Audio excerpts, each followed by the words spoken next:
প্রথম যখন ক্লাস 6-এ পড়ি তখন এই মাছে হাতে করি। প্রথম কেটেছিলাম ইলিশ মাছ, অনেক আমিষ রয়ে গেছিল, কান কাটা হয়নি, পশম রয়ে গেছিল, মানে মাছের পাখনা রয়ে গেছিল। কিন্তু মা তো মাই, তিনি কিছু বলেননি, শখ করে কেটেছিলাম যে, তিনি তো আর জোর করেনি। তবে এই কথা বলতে পারি, শ্বশুর বাড়িতে হলে আচ্ছা করে বুকুনি দিয়ে মায়ের কাছে বিচার চলে আসত, আপনার মেয়ে তো কিছুই করতে পারে না, কিছুই জানে না। কিন্তু এরপরও অনেক মাছ কেটেছি, হাতে খড়ি হয়েছে, হাত কেটেছি, আঙুল থেকে রক্ত ঝরেছে, কিন্তু কি করব, শিখতে তো হবে। তবে মা জোর করেনি, নিজে থেকেই শিখতে চাইতাম। খুব আগ্রহ ছিল কাজের প্রতি, রান্নার প্রতি, মাছ কাটার প্রতি, মোরগ কাটার প্রতি। অনেকে বলবেন যে ক্লাস 6-এ থাকতে কেটেছে।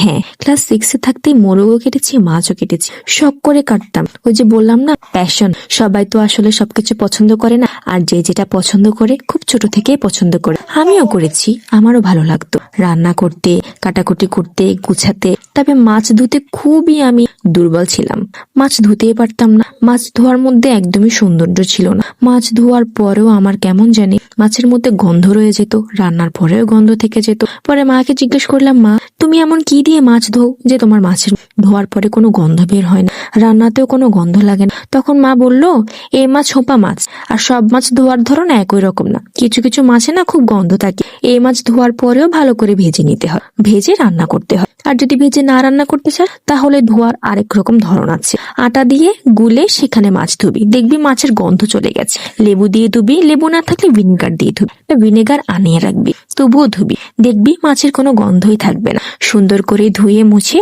ভাজি করে রান্না করবি, ভাজি না করলে কষিয়ে মশলা দিয়ে রান্না করবি, ব্যাস, দেখবি মাছের কোনো গন্ধই নেই। এরপর তো ভাবিও শিখিয়েছে অনেক, আস্তে আস্তে সবার থেকে শিখে নিলাম, যার থেকে যে টিপস পারলাম শিখে মাছ রান্না করা শিখলাম, কাটাকুটি শিখলাম, ধোয়া শিখলাম, অনেক কিছু শিখলাম আলহামদুলিল্লাহ। আর এইভাবেই এখনো চলে যাচ্ছে, চালিয়ে যাচ্ছে আলহামদুলিল্লাহ। আর এখন যদি আমার মাছ কাটার মধ্যে কোনো ভুল তোমরা দেখে থাকো, কমেন্ট করে কিন্তু জানাবে যে আপু মাছটা এভাবে কাটে না, এভাবে কাটলে আরো ভালো হয়। তোমাদের কাছে যদি আরো ভালো টিপস থাকে প্লিজ আমাকে দাও, কারণ আমি শুধুই শিখতে চাই, নিজেকে ইমপ্রুভ করতে চাই।